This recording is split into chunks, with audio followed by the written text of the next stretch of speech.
बिस्मिल्लाहिर्रहमानिर्रहीम। आज हमारा सेकंड टॉपिक है सेल। सेल क्या है? Cell is a basic structural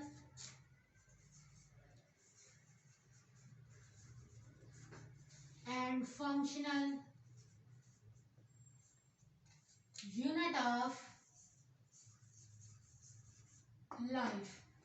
cell is a basic structural and functional unit of life. Cell जो है वो ह्यूमन की बॉडी के अंदर स्ट्रक्चरल और फंक्शनल यूनिट ऑफ लाइफ है। तमाम ऑर्गेनिजम्स जो कि लिविंग ऑर्गेनिजम्स हैं उनकी बॉडी जो है वो सेल से मिलकर बनी होती है। सेल जो है वो ऑर्गेनिज्म की बॉडी के अंदर कैपेबल होता है कि तमाम एक्टिविटीज को वो परफॉर्म कर सके।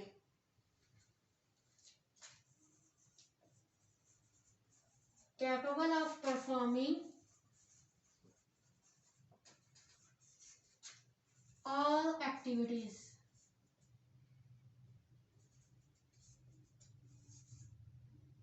इन ऑर्गेनिज्म।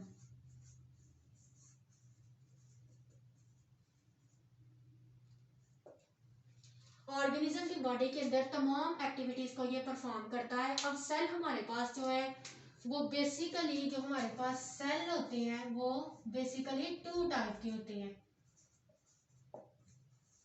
यूनिसेलुलर और मल्टी सेलुलर। जो हमारे पास यूनिसेलुलर सेल होते हैं, यूनिसेलुलर जो ऑर्गेनिजम्स होते हैं उनकी बॉडी सिंगल सेल से मिलकर बनी होती है, और जो हमारे पास मल्टी सेलुलर सेल्स होते हैं उनकी बॉडी मल्टीपल ऑफ सेल से मिलकर बनी होती है। अब हम चलते हैं डिस्कवरी ऑफ सेल्स की तरफ। सेल का आपको आइडिया हो गया होगा कि व्हाट इज सेल। सेल क्या है? जैसे कि मैंने आपको बताया कि basic structural functional unit of life है। ऑर्गेनिज्म की बॉडी के अंदर तमाम एक्टिविटीज को ये परफॉर्म करता है। जितनी भी एक्टिविटीज होती हैं ये इतना कैपेबल होता है कि तमाम एक्टिविटीज को परफॉर्म कर सके। उसके बाद हम डिस्कवरी की तरफ चलते हैं। तो सबसे पहले रॉबर्ट हुक था, ये एक इंग्लिश साइंटिस्ट था। इसने इसने जो है वो स्टडी की है, इसने माइक्रो ऑर्गेनिजम्स के ऊपर स्टडी की। और रॉबर्ट हुक ने सेल को किस तरह डिस्कवर किया, इसने एक कॉर्क लिया, उस कॉर्क को इसने माइक्रोस्कोप के अंदर रख के देखा, तब उसकी माइक्रोस्कोप की जो मैग्निफिकेशन पावर थी वो 30x थी। उसने इस माइक्रोस्कोप के अंदर जो है उस कॉर्क को रखा और उसको कॉर्क के अंदर इस तरह के छोटे छोटे बॉक्सेस नजर आए। उसने इन बॉक्सेस को सेल्स का नाम दिया। फिर उसने कहा कि ऐसे ही ऑर्गेनिज्म की बॉडी जो है वो ऐसे ही सेल्स या खुलियात से मिलकर बनी होती है। उसके बाद एंटोन वैन लियोवेन हुक आया। एंटोन वैन लियोवेन हुक ने स्टडी की माइक्रोस्कोपिक लेवल के ऊपर। इसने माइक्रोस्कोपिक लेवल के ऊपर स्टडी की। इसने जो सैंड होती है हमारे पास उसके ग्रेन्स को इकट्ठा किया, उन्हें पॉलिश किया, पॉलिश करके उसने एक लेंस बनाया। इसने एक लेंस बनाया था जिसकी मैग्निफिकेशन पावर 30x थी। इसने देखा माइक्रोस्कोपिक लेवल पे, इसने स्टडी की बहुत ज्यादा माइक्रो ऑर्गेनिज्म इसने देखे। उसने कहा कि माइक्रो ऑर्गेनिज्म की बॉडीज भी जो है वो एक सेल से मिलकर बनी होती है क्योंकि वो यूनिसेलुलर होते हैं। उसके अलावा फिर एंटोन वैन लियोवेन हुक ने जब इसने सेल को डिस्कवर किया था तब ये इसकी सिग्निफिकेंस के बारे में इतना नहीं जानता था कि सेल्स क्या हैं। तो इसने स्पर्म सेल के ऊपर जो है स्पर्म सेल्स को इसने स्टडी किया। उसके बाद इसने ब्लड सेल्स को देखा, स्पर्म सेल्स को देखा, ब्लड सेल्स को देखा। उसके बाद इसने एक जो है वो पॉन्ड वाटर के अंदर एक सैंपल लिया, यानी कि जो पॉन्ड होता है उसके वाटर का एक सैंपल लिया और उसने एक माइक्रोबियल वर्ल्ड जो है इसने किया कि उस पानी के अंदर, जो पानी का एक ड्राफ्ट था उसके अंदर लाखों करोड़ों की तादाद में माइक्रो ऑर्गेनिजम्स मौजूद हैं, और वो भी माइक्रो ऑर्गेनिज्म जो है वो सिंगल सेल से मिलकर बने हैं, यूनिसेलुलर है।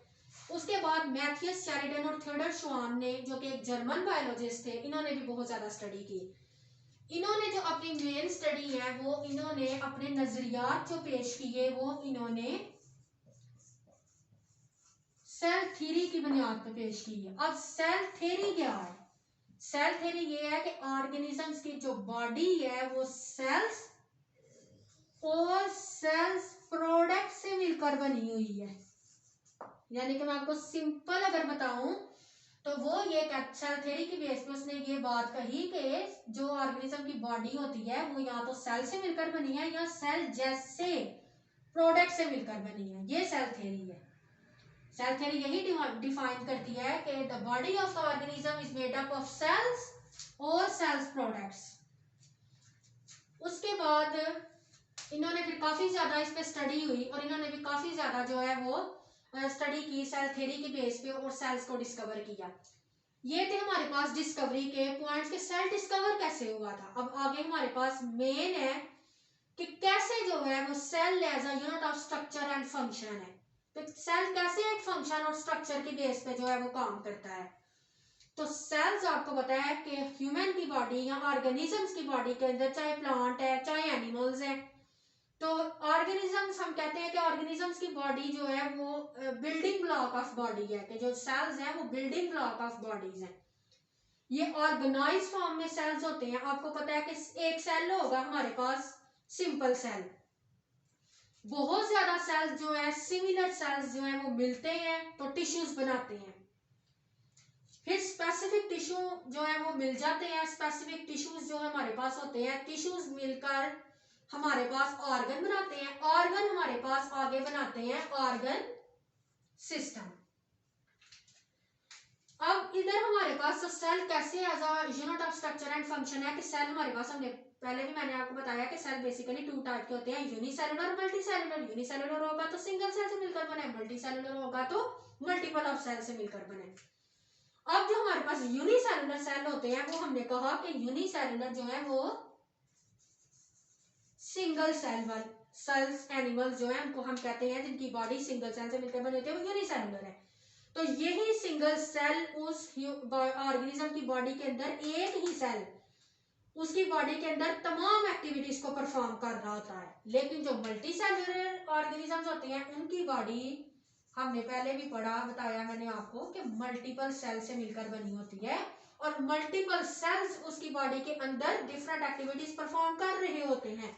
जैसे कि मैं आपको एग्जांपल दे के बताती हूँ कि जैसे हमारे पास स्केलेटल मसल है, ह्यूमन की बात कर रही हूँ, ह्यूमन के अंदर स्केलेटल मसल्स हैं। तो स्केलेटल मसल का काम क्या है? रिलैक्सेशन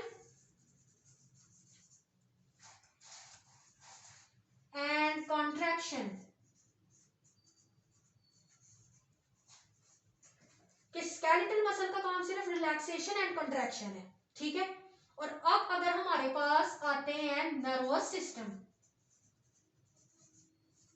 तो आपको पता है कि नर्वस सिस्टम का काम तो ये नहीं है। नर्वस सिस्टम का काम है, नर्वस सिस्टम का काम होता है नर्व्स वगैरह को कंट्रोल करना, हमारे नर्वस सिस्टम को कंट्रोल करना।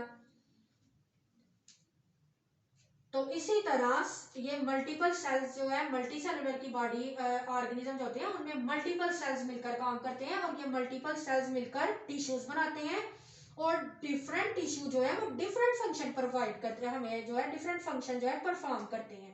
नेक्स्ट हमारे पास टॉपिक है cell as a unit of evolution. Cell कैसे जो है वो एवोल्यूशन का यूनिट भी है। तो फर्स्ट ऑफ ऑल हम पढ़ेंगे व्हाट इज एवोल्यूशन। एवोल्यूशन हम बोलते हैं formation of complex organisms from simple organism through gradual changes. Simple organism से कॉम्प्लेक्स ऑर्गेनिज्म का बनना ग्रेजुअल चेंजेस के साथ साथ, उसको हम कहते हैं एवोल्यूशन। एवोल्यूशन जो है जब वो हमारे पास एक सिंपल ऑर्गेनिजम्स होता है तो ग्रेजुअल आहिस्ता आहिस्ता आहिस्ता आहिस्ता तब्दीलियां आती हैं और वो कॉम्प्लेक्स में चेंज हो जाता है, कॉम्प्लेक्स फॉर्मेशन उसकी हो जाती है। तो उस प्रोसेस को हम कहते हैं कि एवोल्यूशन हुई है।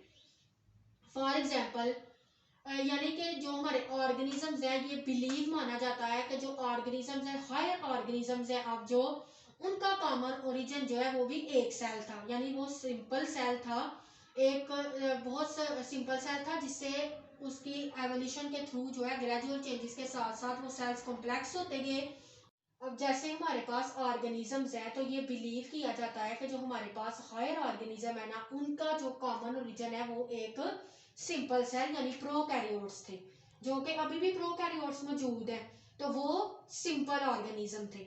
अब उन सिंपल ऑर्गेनिज्म से ही हमारे पास जो है वो हायर एनिमल्स जो हैं वो हमारे पास आए हैं। तो ये जो सारा प्रोसेस हो रहा है, जो अडॉप्टेशंस आ रही हैं हमारे पास, वेरिएशंस आ रहे हैं, ये किस वजह से होते हैं? तो ये जो है हमारे पास एक मैकेनिज्म है, वो है नेचुरल सिलेक्शन। तो नेचुरल सिलेक्शन की बेस पे जो है ये अडॉप्टेशंस आ रही हैं, वेरिएशंस आ रही हैं। तो नेचुरल सिलेक्शन क्या है? नेचुरल सिलेक्शन जो है वो मैकेनिज्म ऑफ एवोल्यूशन है, यानी एवोल्यूशन का ही एक मैकेनिज्म है जिसको हम कहते हैं नेचुरल सिलेक्शन। नेचुरल सिलेक्शन वैसे हम आगे जाके पढ़ेंगे, लेकिन मैं आपको इधर थोड़ा इसका ओवरव्यू दे देती हूँ कि नेचुरल सिलेक्शन क्या है, किस ये ऐसी कौन सी चीज़ है जिसकी वजह से अडॉप्टेशंस आ रही हैं, वेरिएशंस आ रही हैं। तो नेचुरल सिलेक्शन हम कहते हैं कि जैसे कोई भी ऑर्गेनिजम्स है वो अपने हैबिटेट में रह रहे थे, अचानक उस हैबिटेट में चेंजेस आना शुरू हो गए हैं, यानी वेदर में चेंजेस आ रही हैं, उधर का इन्वायरमेंट चेंज हो रहा है। तो जो ऑर्गेनिजम्स कैपेबल होंगे, जो ऑर्गेनिज्म स्ट्रांग होंगे, वो ऑर्गेनिजम्स उस इन्वायरमेंट को ओवरकम कर लेंगे। उधर जितनी भी चेंजेस आ रहे हैं, अगर तो उन सब चेंजेस को बर्दाश्त करके खुद को जिंदा रख रहे हैं, आगे से अपने ऑफस्प्रिंग प्रोड्यूस कर रहे हैं, तो वो अडॉप्ट हो गए हैं उस इन्वायरमेंट से, उस इन्वायरमेंट से वो बेटर होके आगे आए हैं। तो अडॉप्ट वो उन्होंने उस माहौल को अडॉप्ट कर लिया था। जो नहीं कर सकते वो डेड हो गए हैं। अब जो बचे हैं लिविंग ऑर्गेनिज्म है, उन्होंने उस इन्वायरमेंट के ऊपर सर्वाइव किया है। तो फिर कहा जाता है कि उनके अंदर जो है वो एबिलिटीज और ज्यादा स्ट्रांग हो जाती हैं कि अगर फिर से कोई वेदर चेंजिंग का आता है, वेदर चेंज होता है, इन्वायरमेंट चेंज होता है, तो वो ज्यादा बेटर तरीके से उसको उसमें सर्वाइव कर सकते हैं। तो उनमें अडॉप्टेशन आ गई, वो वेरिएशन उनमें आ गई, उनमें चेंजेस आ गई हैं, उनमें तब्दीलियां हो गई हैं, वो ज्यादा हम एक किस्म का कह सकते हैं पावरफुल हो गई हैं। तो इसको हम क्या कहते हैं कि नेचर ने उनको सिलेक्ट कर लिया, कि नेचर में जो चीजें, जो चेंजेस हुए, जो चीजें हुई, चेंजेस वगैरह आए, तब्दीलियां हुई, तो उन ऑर्गेनिज्म ने सर्वाइव किया, सर्वाइव करके वो बच गए। अब उनमें अडॉप्टेशन हो गई है, उनमें वेरिएशंस आ गई हैं, अब नेचर ने उनको सिलेक्ट कर लिया। तो इस प्रोसेस को हम कहते हैं कि नेचुरल सिलेक्शन हुई है। तो ये एवोल्यूशन ही हो गई, उनमें चेंजेस आ गए ना, अब वो बेटर तरीके से सर्वाइव कर सकते हैं, उनमें इम्यूनिटी भी स्ट्रांग हो गई है। तो इसको हम कहते हैं कि जो नेचुरल सिलेक्शन है वो मैकेनिज्म ऑफ एवोल्यूशन, यानी कि एवोल्यूशन ऐसी होती है नेचुरल सिलेक्शन के थ्रू कि नेचर जिनको ऑर्गेनिज्म को सिलेक्ट कर लेती है वो फिर सर्वाइव कर जाते हैं।